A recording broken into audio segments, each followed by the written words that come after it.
Hello friends, मैं आरती यादव आपके अपने यूट्यूब चैनल पर आप सभी लोगों का हार्दिक स्वागत करती हूँ। आप सभी लोगों को हमारा नमस्कार। तो आज यहाँ पर हम बात करने वाले हैं जय वर्ड में प्रोटीन के संबंध में। प्रोटीन क्या होती है, कितने परसेंट हमारे शरीर में पाई जाती है, यानी पूरा डिटेल से डिस्कस करेंगे। यदि प्रोटीन से आपके एग्जाम में क्वेश्चंस पूछा जाता है तो आप 100% उसे कर कर ही आओगे, इस बात की हम गारंटी लेते हैं। कब? वो भी जब आप प्रोटीन इस वीडियो को पूरा देखोगे। पूरी वीडियो को देखना है, बिल्कुल भी स्किप नहीं करना है, और साथ ही साथ इसे नोटबुक पे नोट डाउन करते हुए चलना है। जो भी पॉइंट हम आपको बताएं उसे नोटबुक पे नोट डाउन करते हुए चलना है। याद रखें, जो जय वर्ड ये चैप्टर है वो आपके एग्जाम्स के लिए बहुत ज़्यादा इंपॉर्टेंट है। आप इन एग्जाम्स में किसी भी एग्जाम की तैयारी चाहे कर रहे हो, तो यदि अभी तक आपने पार्ट नंबर 1 और 2 को नहीं देखा है तो एक बार उन वीडियो को जरूर देखिएगा। और बात करते हैं, कल हमने आपको क्वेश्चन दिए थे, कार्बोहाइड्रेट से संबंधित 4 क्वेश्चन दिए थे, और उन 4 क्वेश्चन का आंसर केवल एक बच्ची ने पूरा दिया था, मानसी सक्सेना, और दूसरे थे मोहम्मद मोहित आबद। इन्होंने आंसर दिए, 2 बच्चों ने, बाकी के किसी ने भी आंसर नहीं दिया था। तो इसका मतलब हुआ कि आप लोग वीडियो को पूरा नहीं देखते हो, नहीं तो आप आंसर जरूर देते। तो वीडियो को पूरा जरूर देखा करो, मेहनत हमारी बहुत लगती है और हम आपके लिए ही ये मेहनत कर रहे हैं। तो आप जब वीडियो को नहीं देखोगे, यदि आपके एग्जाम में क्वेश्चन पूछा जाता है और आपका छूट के आएगा तो कितना बुरा आपको लगेगा। तो इसलिए हम हमेशा आपसे कहते हैं कि वीडियो को पूरा देखा करो अच्छी तरीके से, और प्रत्येक चीज को पॉइंट बाय पॉइंट कॉपी पर नोट करते हुए चला करो, जिससे आपका ये चैप्टर अच्छे से कंप्लीट हो जाए और कोई भी क्वेश्चन आपके एग्जाम में पूछा जाता है तो आप तुरंत सॉल्व करके आ सकते हो। ठीक है, तो चलिए बात करते हैं आज प्रोटीन। प्रोटीन क्या होती है, कितने प्रकार की होती है, पूरा डिटेल से डिस्कस करेंगे। एक भी क्वेश्चन आपका कभी एग्जाम में नहीं छूटेगा यदि आपने इस वीडियो को पूरा देख लिया तो। गारंटी से कह रहे 100%। तो चलिए शुरू करते हैं आज की इस वीडियो को।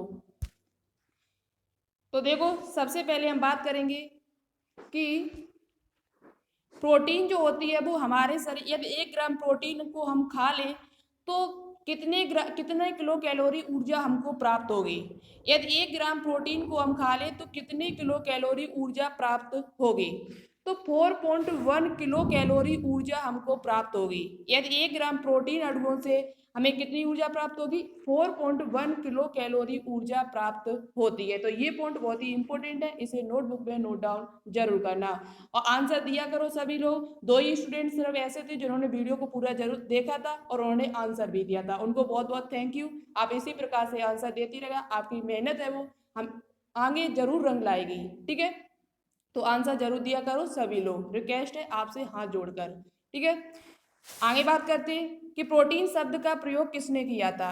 तो प्रोटीन शब्द का प्रयोग है वो बर्जीलियस नाम के वैज्ञानिक ने किया हुआ था। प्रोटीन शब्द का जो प्रयोग है वो बर्जीलियस नाम के वैज्ञानिक ने किया हुआ था। ये यहाँ से क्वेश्चन एग्जाम में पूछ लिया जाता है। पूछा जाता है कि प्रोटीन शब्द का प्रयोग किसने किया था सबसे पहले, तो बर्जीलियस नाम के वैज्ञानिक ने किया हुआ था। सजीवों का शरीर 14% भाग प्रोटीन बनाता है। सजीवों के शरीर में जो प्रोटीन होती है वो लगभग 14% पाई जाती है। कितने परसेंट पाई जाती है? लगभग 14% सजीवों के शरीर में प्रोटीन पाई जाती है। अब बात करते हैं कि प्रोटीन का निर्माण कैसे होता है, प्रोटीन कैसे बनती है। जिस प्रकार से कार्बोहाइड्रेट जो था वो कार्बन, हाइड्रोजन और ऑक्सीजन से मिलकर बना था, लेकिन प्रोटीन में क्या है, एक चीज अलग से और लग जाती है, वो आपकी क्या है, प्रोटीन का निर्माण कार्बन, हाइड्रोजन, ऑक्सीजन तथा उसके साथ साथ नाइट्रोजन से भी होती है। प्रोटीन का निर्माण जो होता है, प्रोटीन में क्या क्या पाया जाता है, तो कार्बन होता है, हाइड्रोजन होता है, ऑक्सीजन, उसके साथ साथ नाइट्रोजन के भी अणु पाए जाते हैं जो 16% होते हैं। कितने परसेंट होते हैं? 16%। प्रोटीन में 16% नाइट्रोजन होती है और शेष उसमें कार्बन, हाइड्रोजन और ऑक्सीजन होते हैं। इसके अतिरिक्त और भी हमारे कुछ तत्व हैं, जैसे कि सल्फर पाया जाता है, फास्फोरस होता है पी, और लोहा यानी कि Fe ही होता है। Fe सल्फर होता है प्रोटीन में, और फास्फोरस पाया जाता है कुछ सूक्ष्म, और लोहे के कुछ कण सूक्ष्म तत्व इसमें पाए जाते हैं। तो आप मेन जो चीज है वो ये याद रखें कि कार्बन, हाइड्रोजन और ऑक्सीजन के अलावा इसमें नाइट्रोजन भी पाया जाता है। क्या पाया जाता है? नाइट्रोजन। क्योंकि पूछा जाता है कि प्रोटीन में क्या क्या पाया जाता है, तो उसमें आप बता सकते हो उसमें नाइट्रोजन होता है, ऑक्सीजन होता है, हाइड्रोजन होता है और कार्बन होता है। ठीक है, कितने परसेंट पाया जाता है लगभग, तो 16% पाया जाता है। अब बात करते हैं कि प्रोटीन की सबसे छोटी इकाई क्या है। तो प्रोटीन की सबसे छोटी इकाई को अमीनो अम्ल कहा जाता है। क्या कहा जाता है, या ये वेरी इंपॉर्टेंट पॉइंट है, आपके एग्जाम्स के लिए पूछा जाता है कि प्रोटीन का निर्माण कैसे, यानी प्रोटीन की सबसे छोटी इकाई क्या है, तो आप बता सकते हो अमीनो अम्ल। यानी अमीनो अम्ल जब बहुत सारे इकट्ठे होंगे, बहुत सारे अमीनो अम्ल जब बनेंगे मिलेंगे, तो किसका निर्माण होता है, तो प्रोटीन का निर्माण होता है। किसका निर्माण होता है, प्रोटीन। और प्रोटीन, तो इसका मतलब हुआ प्रोटीन की सबसे छोटी इकाई क्या हुई, अमीनो अम्ल होती है। जिस प्रकार से हमारे शरीर की सबसे छोटी इकाई कोशिका होती है, उसी प्रकार से प्रोटीन की सबसे छोटी इकाई क्या होती है, अमीनो अम्ल होती है। क्योंकि बहुत सारे जब अमीनो अम्ल मिलेंगे तो प्रोटीन का निर्माण होता है। ठीक है, तो चलिए आगे बात करते हैं। अब बहुत ही इंपॉर्टेंट पॉइंट थे, जितने भी पॉइंट यहाँ पर लिखे हैं सभी इंपॉर्टेंट है, इन्हें नोटबुक पे नोट डाउन जरूर करना। अब बात करते हैं कि प्रोटीन में जो अमीनो अम्ल होते हैं वो किस बंध के द्वारा बंधे होते हैं। प्रोटीन में जो अमीनो अम्ल होते हैं वो आपस में किस बंध के द्वारा जुड़े होते हैं, तो उस बंध को एमाइड या पेप्टाइड बंध द्वारा जुड़े होते हैं। प्रोटीन के बीच, प्रोटीन जिन अमीनो अम्ल जो आपस में जुड़ते हैं, जैसे ये अमीनो अम्ल दूसरे अमीनो अम्ल से जुड़ेगा, आपस में जुड़ेगा, तो किस बंध के द्वारा, तो उस बंध का नाम है एमाइड बंध या पेप्टाइड बंध के द्वारा जुड़ते। पेप्टाइड प्रोटीन, इस प्रकार से आप याद कर सकते हो। पेप्टाइड मतलब प्रोटीन, पा इसमें भी आ रहा है और पा इसमें भी आ रहा है। तो अमीनो अम्ल आपस में किस बंध के द्वारा जुड़ते हैं, आपसे पूछा जाए तो आप बता सकते हो पेप्टाइड बंध के द्वारा आपस में जुड़े होते हैं। नेक्स्ट पॉइंट बात करते हैं, प्रोटीन का निर्माण कोशिका के कोशिका द्रव्य में यानी साइटोप्लाज्म में ट्रांसलेशन द्वारा होता है। एक ट्रांसलेशन क्रिया होती है जिसके द्वारा प्रोटीन का निर्माण होता है, किसमें, कोशिका के अंदर, कोशिका द्रव्य में। अब आपने ये पढ़ा होगा नियम 11th यानी 12th क्लास में है, जहाँ डीएनए आप पढ़ते हो तहाँ पर ये दिया हुआ है कि डीएनए से आरएनए बनने में कौन सी क्रिया होती है। तो डीएनए से जब आरएनए बनता है तो उसे ट्रांसक्रिप्शन कहते हैं। डीएनए से जब आरएनए का निर्माण होता है, आरआरएनए का जब निर्माण होता है तो उसे ट्रांसक्रिप्शन कहते हैं। और आरएनए से जब प्रोटीन का निर्माण होता है तो उसे हम ट्रांसलेशन कहते हैं। क्या कहते हैं, ट्रांसलेशन। तो यहाँ से पूछा जाता है कि आरएनए से प्रोटीन का बनना क्या कहलाता है, तो आरएनए से प्रोटीन का बनना ट्रांसलेशन कहलाता है, और डीएनए से आरएनए का बनना ट्रांसक्रिप्शन कहलाता है। क्या कहलाता है, ट्रांसक्रिप्शन कहलाता है। तो दोनों पॉइंट बहुत ही इंपॉर्टेंट है, इन्हें अच्छे से नोटबुक पे नोट डाउन कर लेना। पूछा जा सकता है आपसे कि डीएनए से आरएनए के बनने की क्रिया को क्या कहते हैं, तो ट्रांसक्रिप्शन कहते हैं। और आरएनए से प्रोटीन के बनने की क्रिया को क्या कहते हैं, जब आरएनए प्रोटीन में जो चेंज होगा तो उस क्रिया को हम ट्रांसलेशन कहते हैं। क्या कहते हैं, ट्रांसलेशन। तो प्रोटीन का निर्माण कहाँ पर होता है, कोशिका के कोशिका द्रव्य यानी साइटोप्लाज्म में होता है। और अमीनो अम्ल किस बंध के द्वारा जुड़े होते हैं, तो पेप्टाइड बंध के द्वारा जुड़े होते हैं। ठीक है, चलिए आगे देखते हैं। अब बात करते हैं कि अमीनो अम्ल होते कितने प्रकार के। जो अमीनो अम्ल होते हैं वो इस क्रिया में कितने प्रकार के अमीनो अम्ल भाग लेते हैं। आरएनए से प्रोटीन बनने में कितने प्रकार के अमीनो अम्ल भाग लेते हैं, तो इस क्रिया में 20 प्रकार के अमीनो अम्ल भाग लेते हैं। 10 हमारे अनावश्यक होते हैं जिन्हें हम अनिवार्य कह सकते हैं, और 10 हमारे अनिवार्य होते हैं, यानी कि एक आवश्यक अमीनो अम्ल, 10 हमारे अनावश्यक अमीनो अम्ल होते हैं, और 10 ही हमारे आवश्यक अमीनो अम्ल होते हैं। अब 10 जो आवश्यक होते हैं वो कहाँ से प्राप्त होते हैं, तो जो आवश्यक अमीनो अम्ल होते हैं वो पादपों से प्राप्त होते हैं। कहाँ से प्राप्त होते हैं, जो आवश्यक अमीनो अम्ल जो हमारे शरीर में आते हैं वो हमें पादपों से प्राप्त होते हैं, वो भी भोजन के रूप में। जब हम भोजन करते हैं तो भोजन हमें पादपों से प्राप्त होता है। तो वो 10 अमीनो अम्ल जो होते हैं वो आवश्यक जो होते हैं वो हमें पादपों से प्राप्त होते हैं, और जो 10 अमीनो अम्ल होते हैं वो हमारे शरीर में ही बनते हैं, जिन्हें हम अनावश्यक अमीनो अम्ल कहते हैं। पूछा जाता है हमारे शरीर में बनने वाले अमीनो अम्ल को क्या कहा जाता है, तो आप याद रखें उसे हम क्या कहते हैं, अनावश्यक नॉन एसेंशियल अमीनो एसिड कहते हैं। और जो पादपों से प्राप्त होते हैं उनको आवश्यक अमीनो अम्ल कहा जाता है। क्या कहा जाता है, आवश्यक अमीनो अम्ल कहा जाता है। तो इस प्रकार से अमीनो अम्ल जो कितने प्रकार के होते हैं, मुख्यतः जो हमारे प्रोटीन बनाने में प्रोटीन को बनाने में सहायक होते हैं, तो वो आपके 20 प्रकार के होते हैं। कितने प्रकार के होते हैं, अभी हम आपको 20 प्रकार के नाम दिखाएंगे कौन कौन से होते हैं। यहाँ से एक क्वेश्चन और जनरली पूछ लिया जाता है कभी कभार, जब आपको बहुत ही इजी क्वेश्चन मिलेंगे, इजी क्वेश्चन में एक क्वेश्चन पूछ लिया जाता है कि प्रोटीन की कमी से कौन सा रोग होता है बच्चों में।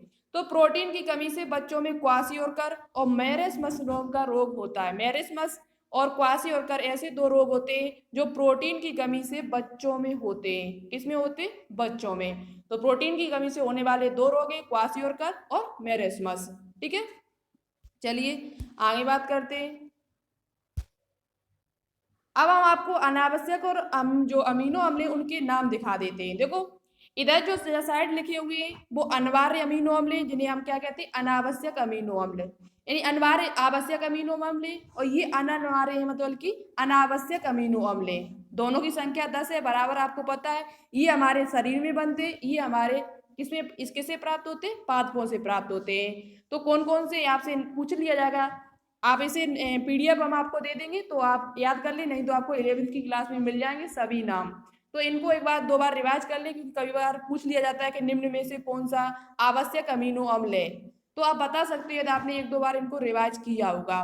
तो सबसे पहले हम बात करेंगे यहाँ पर अनिवार्य यानी आवश्यक अमीनो अम्ल। किस पे बात करेंगे? आवश्यक। तो सबसे पहले हमारा arginine, histidine, isoleucine, leucine, lysine, methionine और फेनिल एलेनिन, थ्रियोनिन, ट्रिप्टोफेन और बेलिन। ये सभी जो होते हैं वो अनिवार्य होते हैं। कैसे होते हैं? हमारे अनिवार्य अमीनो अम्ल होते हैं। उसके बाद अनिवार्य कौन से? अनावश्यक अमीनो अम्ल कौन से? तो एलेनिन हुआ, एस्परेजिन हुआ, एस्परेटेट हुआ, सिस्टीन हुआ, ग्लूटामिक हुआ और ग्लूटामीन अमीनो अम्ल हुआ जो गेहूं में उत्पन्न होता है, ग्लाइसिन है, प्रोलीन है, सेरीन है और टायरोसिन है। ये सभी जो होते हैं वो हमारे कैसे होते हैं? अनावश्यक होते हैं। कैसे होते हैं? अनावश्यक। तो एक बार इनको रिवाइज कर ले, हमको ये 20 याद है। ठीक है, तो आप भी याद कर ले, हमको याद है पहले से भी। चलिए अब बात करते हैं प्रोटीन के प्रकार। प्रोटीन के प्रकार, प्रोटीन कितने प्रकार की होती है? तो प्रोटीन जो होती है वो 3 प्रकार की होती है। प्रोटीन जो होती है वो कितने प्रकार की होती है? 3 प्रकार की होती है। सरल प्रोटीन यानी सिंपल प्रोटीन, जटिल प्रोटीन यानी कॉम्प्लेक्स प्रोटीन और व्युत्पन्न प्रोटीन यानी ड्राइव्ड प्रोटीन्स। सरल प्रोटीन्स, जटिल प्रोटीन्स और व्युत्पन्न प्रोटीन्स। अब बात करते हैं सरल प्रोटीन क्या होती है। तो सरल संरचना वाले अणु होते हैं जिन्हें के निर्माण में अमीनो अम्ल भाग लेते हैं। प्रोटीन चाहे कौन सी हो उसमें भाग कौन लेंगे? अमीनो अम्ल। जब अमीनो अम्ल नहीं होंगे तो प्रोटीन का निर्माण ही नहीं होगा। तो यहाँ से आप सरल प्रोटीन का मतलब है सरल संरचना वाले होंगे और इनके निर्माण में कौन भाग लेता है? अमीनो अम्ल भाग लेते हैं। तो कोई बड़ी बात नहीं है यहाँ पर। चलिए आगे बात करते हैं। अब यहाँ से जो पॉइंट आएंगे वो आपके एग्जाम्स के लिए बहुत ज्यादा इंपॉर्टेंट है। यहाँ से जो पॉइंट अब आगे बनेंगे वो आपके एग्जाम्स के लिए बहुत ज्यादा इंपॉर्टेंट है, तो ध्यान से सभी पॉइंट को सुनना। अणु संरचना के आधार पर 2 वर्गों में बांटा गया सरल प्रोटीन को। जो सरल प्रोटीन हमारी सिंपल प्रोटीन होती है उसे अणु संरचना के आधार पर उसे 2 वर्गों में बांटा गया है। कितने वर्गों में बांटा गया? 2 वर्गों में। गोलाकार प्रोटीन और तंतुबद्ध प्रोटीन, ग्लोब्यूलर प्रोटीन और फाइब्रस प्रोटीन। अणु संरचना के आधार पर जो सरल प्रोटीन होती है उसे 2 वर्गों में बांटा गया है, गोलाकार प्रोटीन, उसके साथ साथ जो होती है वो फाइब्रस प्रोटीन यानी तंतुबद्ध प्रोटीन। अभी हम आपको बताते हैं गोलाकार प्रोटीन कौन सी होती है और तंतुबद्ध प्रोटीन कौन सी होती है। तीनों डिस्कस करेंगे, तीनों प्रोटीन के बारे में, बहुत ही इंपॉर्टेंट है आपके एग्जाम्स के लिए। तो चलिए देखते हैं गोलाकार प्रोटीन कौन कौन सी होती है। आपसे पूछ लिया जाएगा कि निम्न में से कौन सी गोलाकार प्रोटीन है? ग्लोब्यूलर प्रोटीन है। तो हमारी एल्ब्यूमिन एक प्रोटीन आपने सुनी होगी पहले से भी। एल्ब्यूमिन नाम की जो प्रोटीन होती है जो अंडे और प्लाज्मा में पाई जाती है, अंडे और प्लाज्मा में एक प्रोटीन पाई जाती है जो हमारी ग्लोब्यूलर प्रोटीन होती है यानी गोलाकार प्रोटीन होती है। उसकी अणु जो संरचना होती है वो कैसी होती है? गोलाकार होती है। सभी इंजाइम जितने भी इंजाइम होते हैं वो सभी प्रोटीन से मिलकर बने होते हो, जो केवल राइबोसोम एंजाइम को छोड़कर। राइबोसोम एक नाम का एंजाइम होता है, वो होता तो एंजाइम है लेकिन उसमें प्रोटीन नहीं पाई जाती है। अब आपको कमेंट बॉक्स में कमेंट करके बताना होगा कि राइबोसोम जो एंजाइम है वो किससे मिलकर बना होता है। एंजाइम तो है लेकिन वो प्रोटीन उसमें नहीं पाई जाती। एकमात्र ऐसा एंजाइम है जिसमें प्रोटीन नहीं पाई जाती है। तो आपको बताना होगा क्या पाया जाता है, ये किससे मिलकर बना होता है। तो सभी एंजाइम जितने भी एंजाइम होते हैं जैसे कि हमारे पेप्सिन, रेनिन, जितने भी एंजाइम होते हैं उन सभी में गोलाकार प्रोटीन होती है। उनकी जो संरचना होती है वो गोलाकार होती है।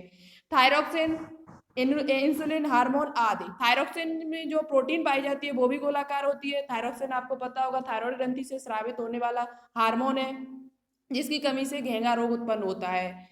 इंसुलिन हार्मोन अग्नाशय की बीटा कोशिका से स्रावित होता है। इसमें जो प्रोटीन पाई जाती है वो गोलाकार होती है। मायोग्लोबिन, मायोग्लोबिन जो पेशियों की प्रोटीन जिसे कहा जाता है, पेशी में जो हमारी पेशियां होती है, जो मसल होती है, उनमें कौन सी प्रोटीन पाई जाती है, तो आपसे पूछी जाए तो मायोग्लोबिन नाम की प्रोटीन पाई जाती है। कौन सी प्रोटीन होती है? मायोग्लोबिन। बहुत ही इंपॉर्टेंट है, याद कर लेना। दालों की प्रोटीन, दालों में जो प्रोटीन पाई जाती है वो भी गोलाकार प्रोटीन होती है। उसका नाम है प्रोलोमिन्स। प्रोलोमिन्स, प्रोलोमिन्स नाम की जो प्रोटीन होती है वो हमारी कहाँ पर पाई जाती है? दालों में पाई जाती है। और ये कैसी होती है? गोलाकार होती है। तो ये जितने भी प्रोटीन के नाम लिखे हुए थे, चाहे थायरोक्सिन हार्मोन में प्रोटीन हो, चाहे इंसुलिन हार्मोन में हो, और जो हमारे वृद्धि हार्मोन होते हैं, जो पिट्यूटरी ग्रंथि जो मस्तिष्क में पाई जाती है, उसके अग्रभाग से जो वृद्धि हार्मोन निकलते हैं वो भी गोलाकार प्रोटीन से मिलकर बने होते हैं। उनका जो संरचना होती है वो गोलाकार होती है। किसकी? वृद्धि हार्मोन की। जो ग्रोथ हार्मोन होते हैं वो भी कैसे होते हैं? गोलाकार होते हैं। तो इसे भी नोट कर लेना। ठीक है, चलिए नेक्स्ट पॉइंट बात करते हैं। नेक्स्ट हमारी है तंतुवत प्रोटीन, यानी फाइब्रस प्रोटीन कौन कौन सी होती है? तंतुवत प्रोटीन यानी फाइब्रस प्रोटीन कौन कौन सी होती है? तो याद रखिए, ये फाइब्रस प्रोटीन होती है वो जल में अघुलनशील प्रोटीन होती है। जितनी भी तंतुवत प्रोटीन होती है वो जल में आसानी से घुलती नहीं, यानी अघुलनशील होती, अविलेय होती है। बात करते हैं एक्टिन एवं मायोसिन, फाइब्रिन, केरेटिन और फाइब्रोइन। ये सभी प्रोटीन जो होती है वो तंतुवत होती है, फाइब्रस होती है, यानी रेशेदार होती है। कैसी होती है? रेशेदार। अब बात करते हैं एक्टिन और मायोसिन कहाँ पाई जाती है। तो एक्टिन और मायोसिन नाम की जो प्रोटीन होती है वो पेशीय प्रोटीन होती है, ये पेशियों में पाई जाती है। जबकि फाइब्रिन नाम की जो प्रोटीन होती है वो आपको पता होगा रुधिर के थक्के जमाने में सहायक होती है। फाइब्रोनोजिन जो प्रोटीन होती है, जिसे हम फाइब्रिन कह सकते हैं, वो प्रोटीन क्या होती है? रुधिर के थक्के को जमाने में सहायक होती है। क्रेटिन कहाँ पाई जाती है? तो क्रेटिन आपको पता होगा सींगों में, नाखून, पंखों में ये प्रोटीन पाई जाती है। जो जितने भी जंतु होते हैं उनके सींगों में जो प्रोटीन होती है वो क्रेटिन नाम की प्रोटीन होती है। और वो कैसी होती है? फाइब्रस प्रोटीन होती है। कैसी होती है? फाइब्रस। तो आप याद रखें, जो हमारे पंख होते हैं पक्षियों के, नाखून होते हैं, सींग होते हैं, वो किन प्रोटीन से बनकर बने होते हैं? ये क्वेश्चन जनरली आपको बहुत ज्यादा मिला होता है कॉपी की किताबों में। जब आप पढ़ते हो, जब प्रैक्टिस सेट लगाते हो, तो आपको ये अचानक क्वेश्चन बहुत ज्यादा मिलता है।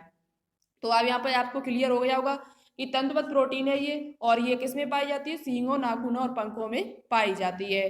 फाइब्रो फाइब्रोइन नाम की प्रोटीन कहाँ पाई जाती है? तो ये इसे रेशम प्रोटीन कहते हैं। ये रेशम में पाई जाती है। कहाँ पर पाई जाती है? रेशम में। तो ये जितनी भी प्रोटीन के नाम लिखे वो सब कैसी प्रोटीन है? फाइब्रस प्रोटीन इनको कहा जाता है। अब बात करते हैं दूसरे नंबर पर जटिल प्रोटीन। सबसे पहले नंबर पे हमने आपको सरल प्रोटीन बताई। सरल प्रोटीन को दो भागों में बांटा गया, गोलाकार प्रोटीन और तंतुवत प्रोटीन। सेकेंड बात करेंगे यहाँ पर जटिल प्रोटीन। जटिल प्रोटीन यानी कॉम्प्लेक्स प्रोटीन।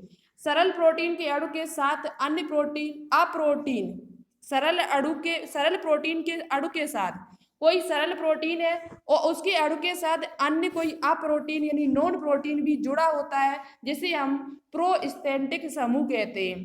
प्रोस्थेटिक समूह कहते हैं। यदि ऐसा कहीं पर है तो उसे हम जटिल प्रोटीन कहते हैं। यदि ऐसा कहीं पर है कि सरल प्रोटीन है, उसके साथ साथ कोई अन्य प्रोटीन अप्रोटीन जुड़ी हुई है, जिसे प्रोटीन नहीं कह सकते, प्रोटीन समूह जुड़ा होता है, उसे हम क्या कहते हैं? प्रोस्थेटिक समूह कहा जाता है। क्या कहा जाता है? प्रोस्थेटिक समूह उसको कहा जाता है। देखो अभी ये नहीं यहाँ पर समझ में आ रहा, अब समझ में आएगा तुम्हारे। जैसे कि न्यूक्लियो प्रोटीन। न्यूक्लियो प्रोटीन आपने सुनी होगी, जो न्यूक्लिक अम्ल में पाई जाती है।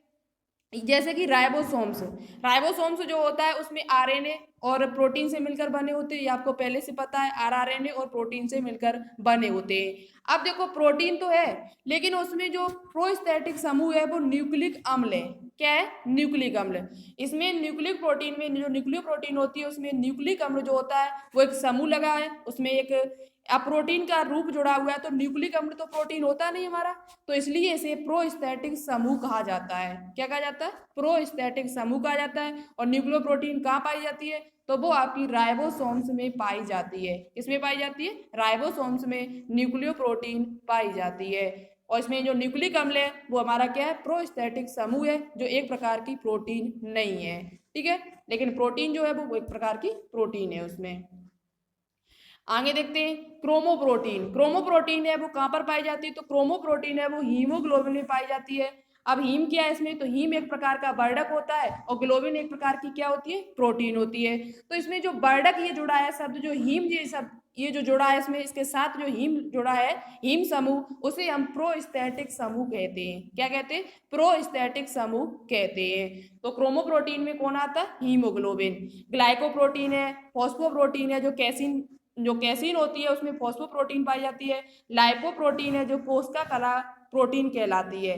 तो इस प्रकार से आपको पता चल गया न्यूक्लियोप्रोटीन इसके उदाहरण है। जटिल प्रोटीन में क्या क्या आता है आपको ये याद करना है। तो जटिल प्रोटीन में न्यूक्लियोप्रोटीन आती है, क्रोमोप्रोटीन आती है, ग्लाइकोप्रोटीन आती है, फॉस्फोप्रोटीन आती है, लाइपोप्रोटीन आती है। ये सभी जो होते हैं वो जटिल प्रोटीन के एक अच्छे उदाहरण हैं, ठीक है। तो यहाँ से आप लोग याद हो गया होगा आप तो। चलिए नेक्स्ट और हमारी ये लास्ट प्रोटीन है व्युत्पन्न प्रोटीन। व्युत्पन्न प्रोटीन यानी ड्राइव्स प्रोटीन।